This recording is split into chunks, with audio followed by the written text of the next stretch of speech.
Good afternoon, ladies and gentlemen, and finally we get into possibly the beginning of the end for these Chris and articles as we go into the section of Chris and technology, and I couldn't start this entire section off without first playing this.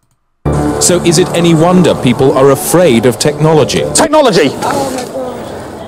Okay, I had my fun, but that's like...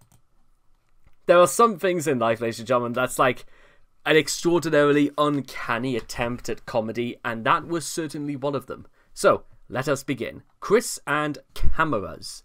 Question: why do so many of your videos have a greenish-yellow tinge? Answer: it's one of the flaws in recording with Sony's iCreate program, a downloadable PlayStation free application that requires the PlayStation iCamera. They need to fix the program, not only of that tint from lack of some light, but the audio-video skips that seems to occur during recording. Chris believing it's all in the equipment, like, you know, a bad workman will always blame his tools and all that. Meanwhile, oh, and the windows at the place were tinted, so the photography would be at best from the inside the place. Chris trying to troll us as Jenkins Jinkies, like we wouldn't know what tinted windows actually do to your photographs. So, here we go. Actually, I must. I've got to have the bigger one on. There we go. Cameras are one of the most ubiquitous and defining inventions of the 19th century, also the 1800s. Through today, allowing folks around the world to document their lives and create art without ever touching a brush. One of those folks is Chris, who has been on both sides of the camera from an early age. Chris's approach to camera work is all kinds of abysmal. Yeah, so, well, along with everything else. Whether we're talking about still photography or video work, and by the way, in case for those at all interested as well, is that coming up to 10 years ago is when I started doing my A-levels in photography, and I myself have nearly 6 years worth of experience in broadcasting, aka actually getting my head around a camera and the importance that is lights. Now, the reason why it looks a little bit different here is that it's only 20 past 2 in the afternoon, and when I usually do record at light, I would have like my 2 lights on at both corners of my desk, including the light above, and I would take the mirror down as well, because I don't want to like create a reflection of just a bright white light. But that's just one side of the procedures. Despite years of constant and obviously euphemistic photography and homemaking video making, Chris hasn't learned anything beyond the basics of this craft. In fact, the way he still routinely fucks up things proves that he is handling cameras far worse than your average Joe with an iPhone. And as we've seen from what Chris has done to this camera, bad camera handling can be interpreted in more than one way. Oh, and by the way, for as much as he sucks at positioning photos, at least Chris is really good at hiding his failures. Well, almost not nearly enough, because you can even see the reflection of the tint of the Sony PlayStation camera, and that his background even still looks like a mess, to be honest. I believe this is what the French would call to consider the mise en scène, and, well, He's not going to win an Oscar anytime soon for that. Certainly not in videography. Chris's video production efforts have been hindered by the fact that despite years of practice, he still doesn't know anything about cinematography. He's oblivious to several bits of common sense, like if you want to see anything at all, light the scene properly. Chris goes as far as to never even check his videos before uploading them, nor does he check his recording equipment before filming. I will admit that I've fallen into this trap several times before, but again, that's why we double check things, or why we rely sometimes on people to comment about if there have been issues with cinematography, and that's why we take these things on board and help each other out in these times of need. Note that not every failure in Chris's cinematography can be attributed solely to Chris. It's obvious that in some cases where he's in front of the camera, he has gotten help that goes beyond merely using a camera timer or doing heavy-handed editing. Yet he still fancies, I should say, that he's in creative control, which proves that he just doesn't see any mistakes in his pet projects, no matter how obvious. If you end up as great director Chandler's cameraman, he won't complain about your lack of talent, nor compliment you if you outdo him, unless you fail to draw Rosechew's tail correctly. Or something. Chris's cameras. Chris's camera equipment has been fairly mediocre over the years, even by home video standards. His first known camera was a Tyco video camera. It filmed black and white VHS footage, and it was not a camcorder. You needed to plug it into a VCR. Chris used this camera for The Song of Christian, his earliest known self-recorded video, and yes, indeed, we can actually take a short look of that, and this is essentially the very first. It was a poem that Chris did, which was haphazardly based on Walt Whitman's Song of Myself. And yeah, this comes as far back as like 1998. So, just take a look at this if you've never seen this before. And this is like Chris's first actual attempt at putting himself out there. Welcome, ladies and gentlemen, to the Christian Chandler Show. Where there are lots of laughs and all that neat old stuff. And now here he is, the host with the most, Christian Chandler.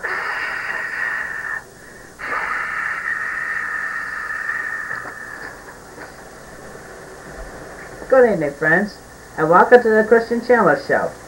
I am your host, Christian Chandler. Now, tonight we are going to talk about poetry and the behind the scenes of the lines, which got me inspired. I think, to be honest, the first things to like note when it comes to this sort of thing is the fact that I can't necessarily like give Chris low marks because this was like his first attempt, and you're never ever going to get anything like right on the first try. But what I will dock Chris points for is the fact that actually some of his earliest examples have actually outdone quite a lot of his later work through presentation, and you could even say if Chris had kept this up, or well, something that actually is a bit something you don't see is the idea that why don't more YouTubers do something in the style of like an extremely limited or used older equipment, and try to make something like a throwback to something like, well, this is only perception in any case, and you never know, I might be giving myself ideas for these sorts of things, so I can't really blame, because that was all the way back in 26 years ago, so you can't really blame Chris that much for how those things turned out. He was still too young and still incredibly naive about the world, but there it is. His earliest known self-recorded video, the low-quality footage, even for its time, shows as half of Chris's face is black throughout the clip. Chris's primary camera for the classic era was his PlayStation Eye.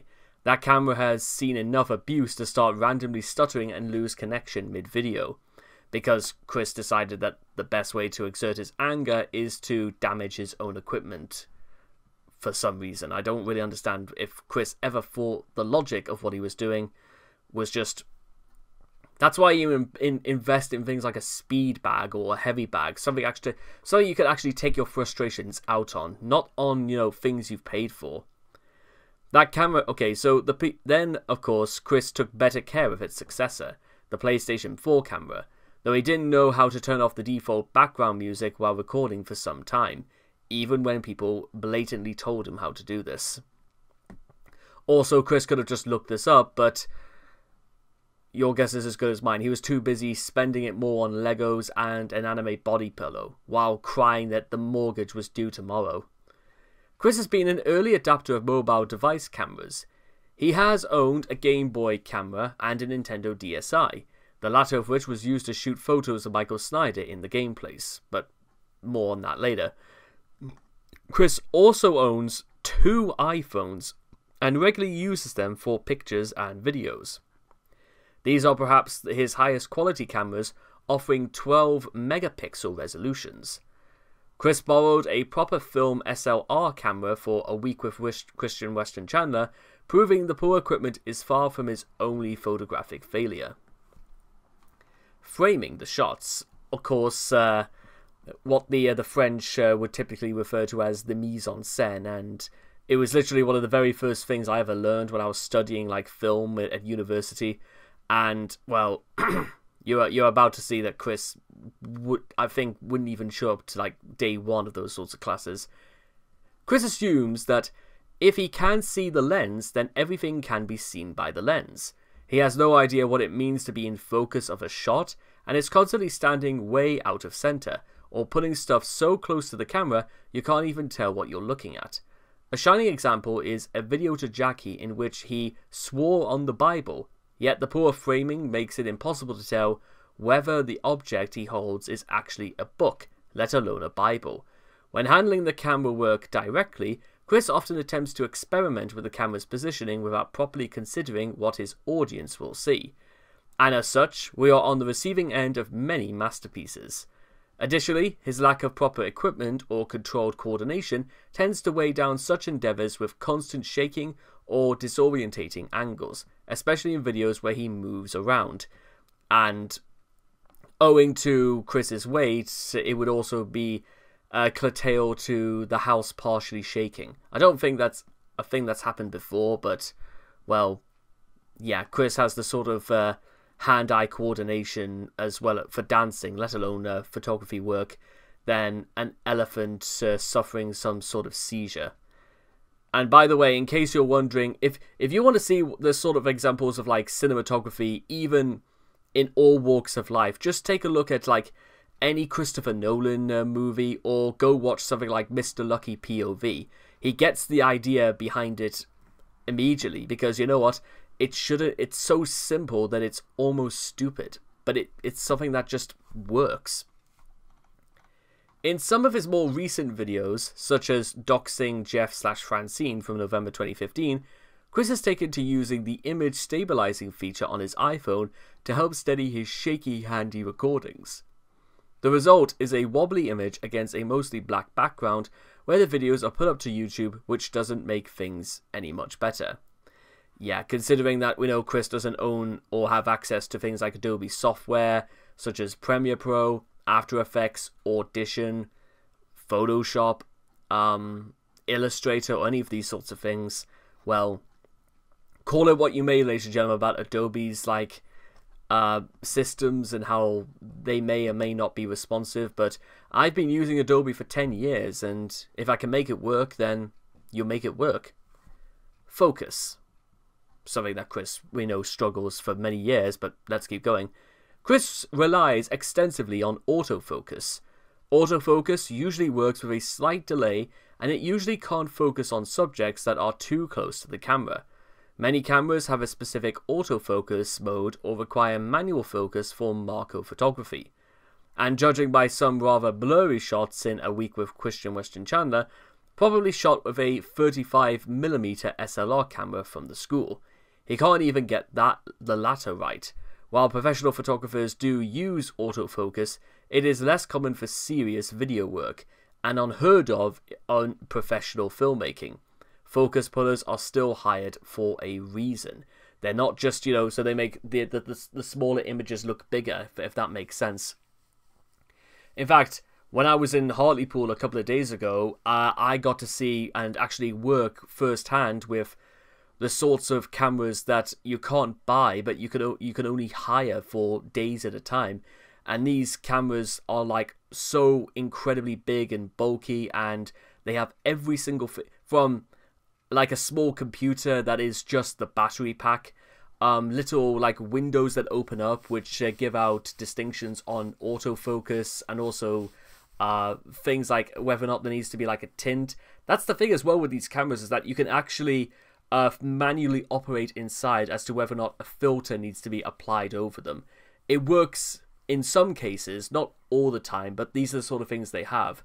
Now, of course, while these cameras can't necessarily operate the boom, well, again, that's why we have boom operators and sound editors, and that's why these things have been around for nearly 100 years, and they're not just going to go away just because we found ways of like making the works of our cameras even better. That's partly the reason why I use an actual microphone as opposed to just having my Jellycomb webcam just record all the sound, is because I've tried to record the sound on that before, and the results between that and either my Razer Siren 2 microphone or my Blue Snowball, the differences are like night and day.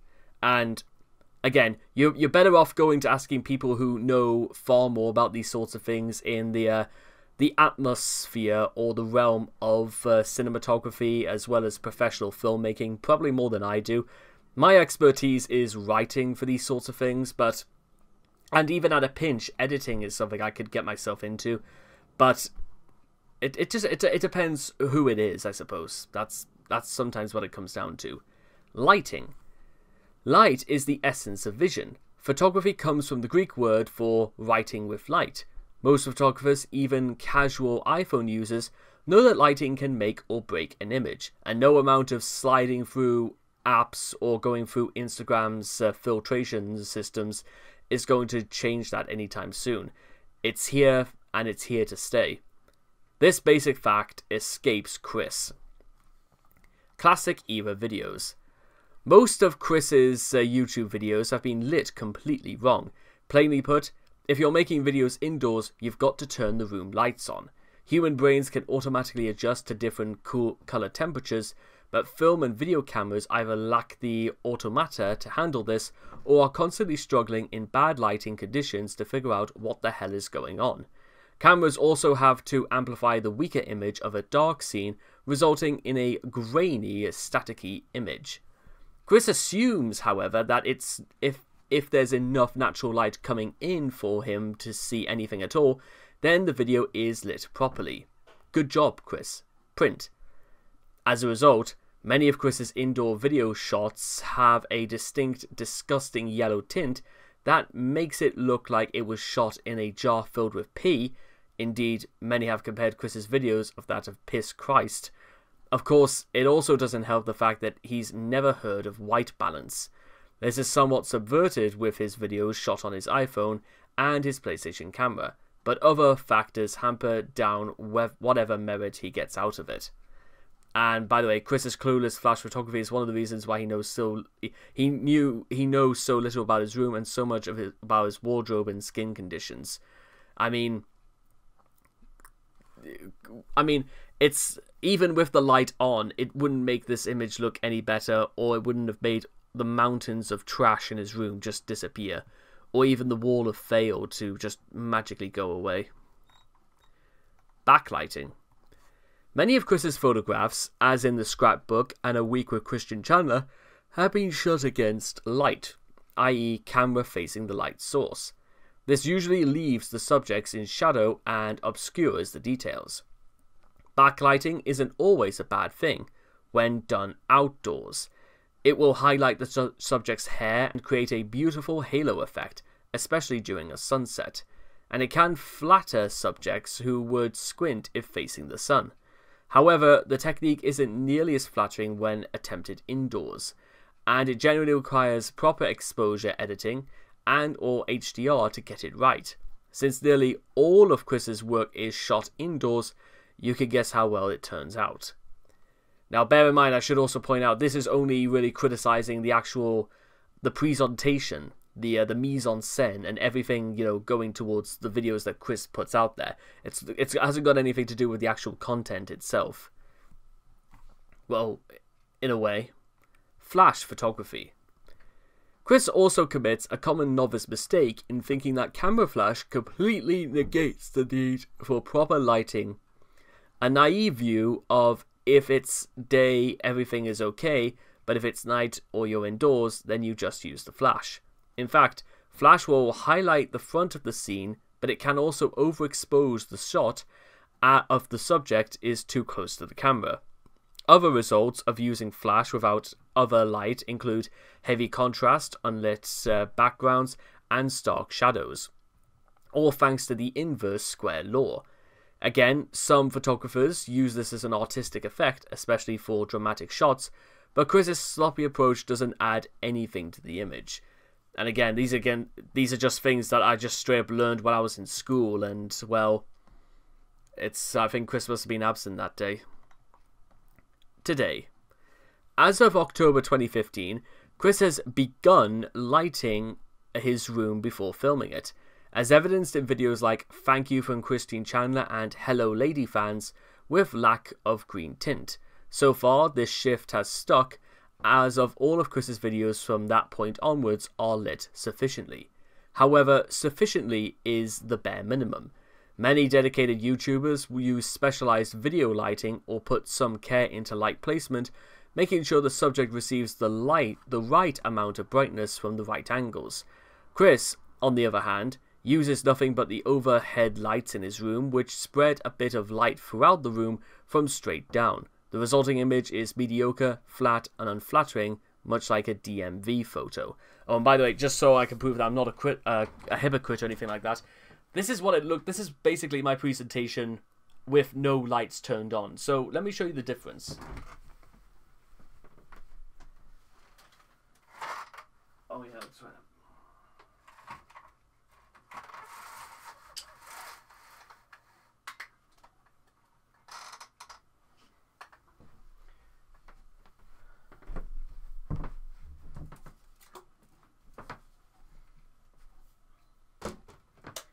Okay, so that's my big light on, and this is the two lights on either side of my desk, and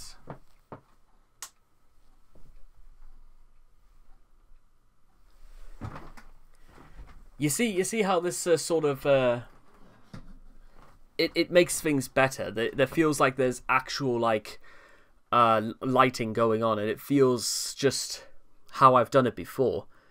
It also kind of almost eliminates the distinction if it's like shot between night or day in many cases, I suppose. Post-production. Where is it?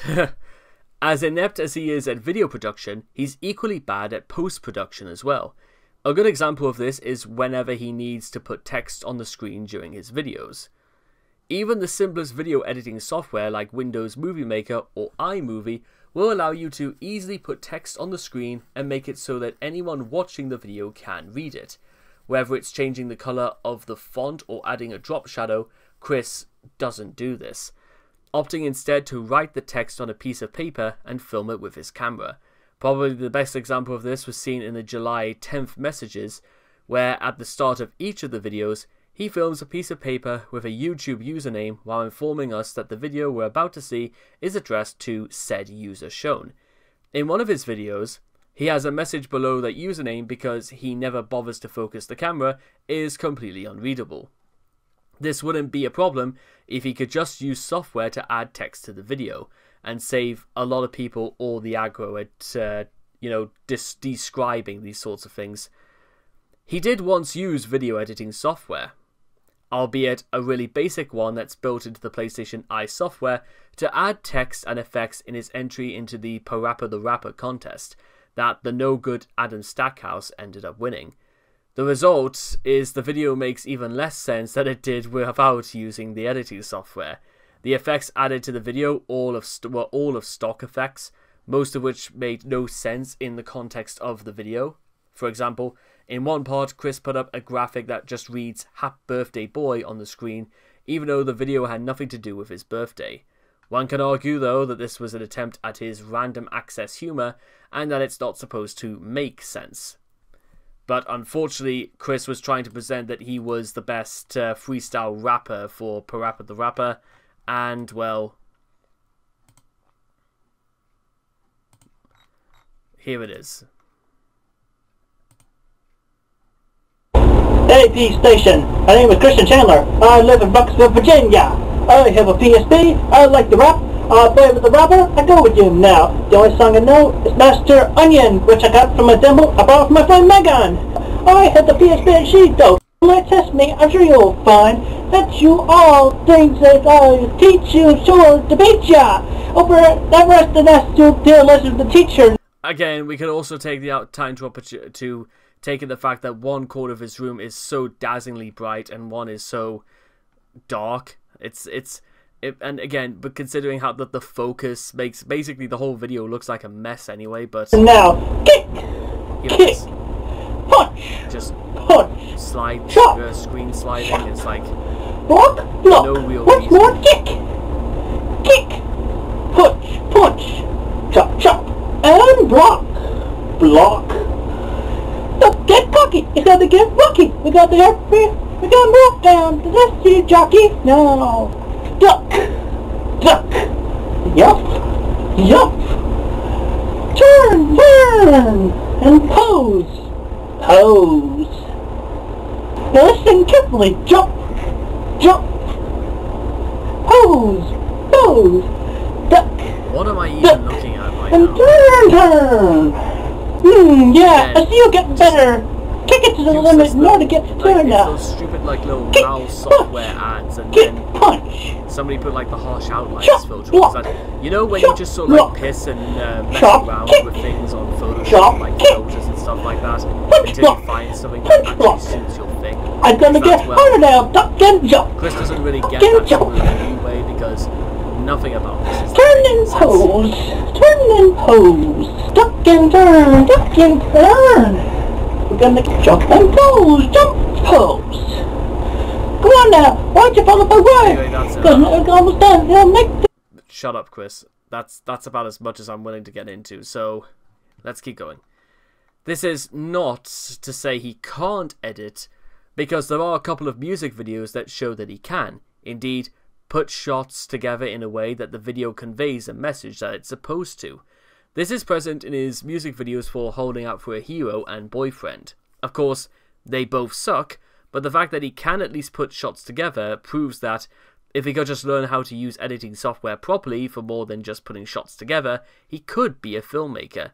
Then again, he never learns anyway, so why waste your breath?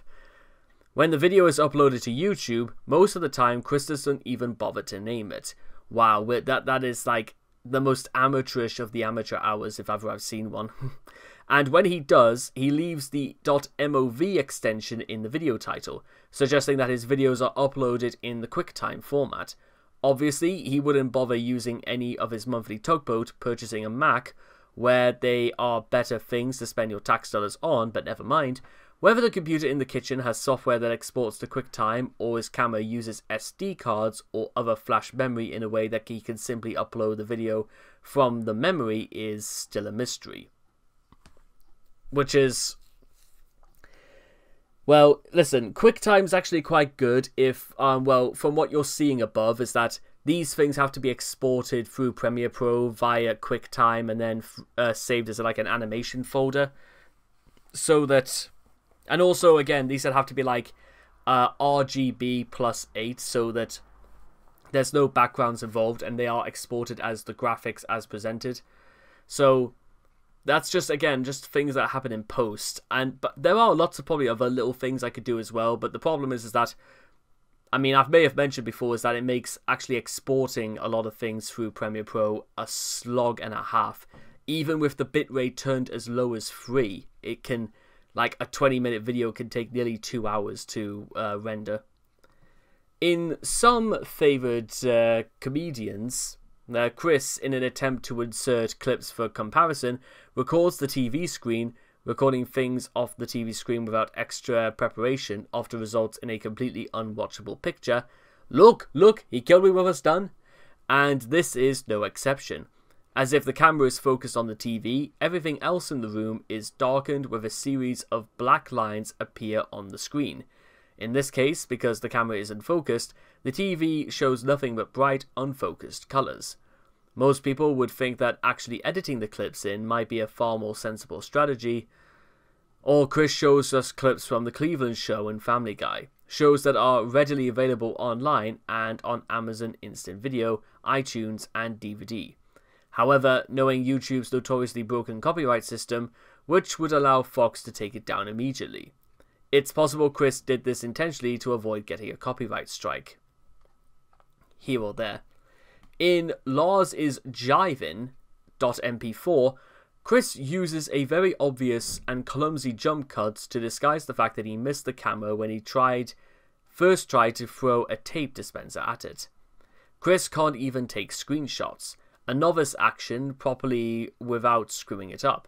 As one can see in the Family Guy picture shown at the right, not only does it display that Chris is unaware of software that can capture images on computer screens, one of which is bundled with Windows computers, the shot he took of his computer screen is blocked by glare from the background lights, as well as the watermark that appears when a Hulu video is paused.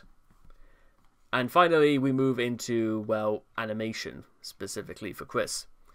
Chris used to make stop-motion Lego animations, which were shot with the Game Boy camera and transferred to videotape, and eventually the DVD.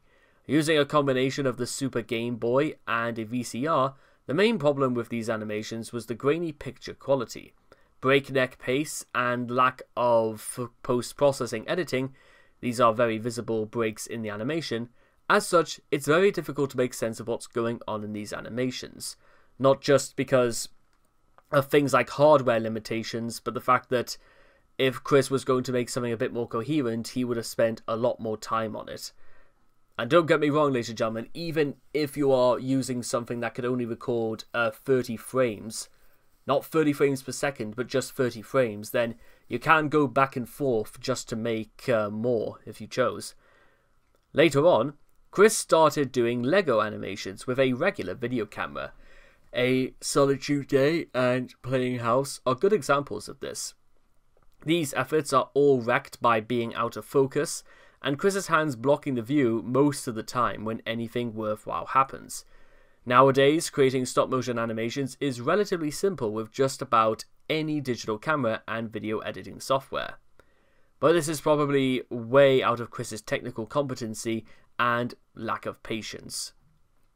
It's probably why Chris never thought about being an animator, because the level of methodical process that goes into these sorts of things is like almost incomprehensible, because the proper methods for how things are done are not technically real when they're going on. You just sort of get on with it a bit.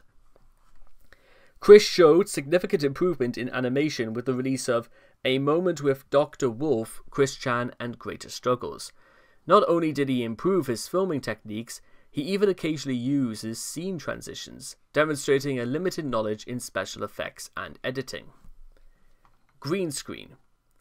In Chris's 2023 return to social media, he began posting videos recording with a green screen as the backdrop. This enabled alternating backgrounds to be displayed, such as a Colosseum in Setting the Record Straight, There Was Never Any Sex Involving Me in 2021, and fan art of Sonichu and Rosechu in The Return of Jesus Christ Sonichu Prime. Occasionally, there were technical mishaps, and the green screen feature in Angelica Rosechu's Christmas play, Chris's blue-coloured hair is blended into the Words-themed backdrop. In first JCWCSP gaming livestream, Chris holds up his green-coloured pickle stress toy, but it blends into the red-coloured backdrop. I mean, these are again just sort of things that could like be ironed out in hindsight, so I don't think it's like too bad. Other photography failures. A Week with Christian Chandler includes a bunch of black and white photographs that were apparently done as part of a photography course. The photographs themselves are probably shot on 35mm SLRs, with manual irises and focuses, and considering how many problems Chris nowadays has with digital cameras with automatic exposure, control and focus, the results are not entirely unexpected. Unlike colour photography, however, black and white film and prints are easy to develop without complicated processes and overly expensive chemicals, so letting kids develop their own photos in school makes sense. However, failure is never too far away. Chris's report is almost a complete collection of common black and white photo development newbie mistakes. Most prints are over or underexposed, resulting in an overly dark or overly bright print. Some have edges or corners underexpressed, and one even has an underexposed band going through the image, which means that someone in the darkroom didn't quite grasp the idea of not putting anything between the enlarger's head and the paper while the print is exposed. Some have smudges and fingerprints in resulting prints, owing to handling photography paper with wet or dirty hands before putting it in an enlarger. One has visible dust for the same reasons. Again, these are the sorts of things that usually I had to iron out in my first term when I was doing photography, but that was still, God almighty, that was like nearly 10 years ago. I can't believe that. The photos in the report, as well as some older photographs, particularly the ones in the slideshow, have visible striping on them. This is also very likely due to the images being rescans of inkjet printed photographs, combined with DVD compression artifacts. And for the most part, ladies and gentlemen, that is actually the end where it comes to Chris and his cameras.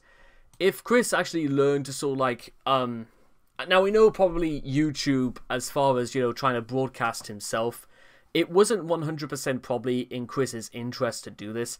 For the most part, the reasons why he took to YouTube was just to express whoever he was angry at the moment and whoever he decided he was in love with that day.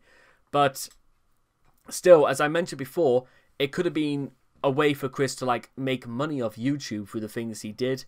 But if Chris, now listen, if Chris was just doing it just to get his messages across, that would have been fine, I guess. But it still seems a bit haphazard, to say the least, that this is like the best he could come up with. But with all that being said and done, I'm not an expert on the subject, but even I could have like highlighted several glaring issues that Chris probably should have been taken on board with if A, he wants to be taken a bit more seriously through what he does in out of professionalism, or Chris should have just stuck to getting on with it instead of lambasting the trolls over some new scheme that Clyde Cash had come up with in the middle of the night. And with all that being said and done, I hope to see all of you guys again in the next video. Take care, and bye-bye for now.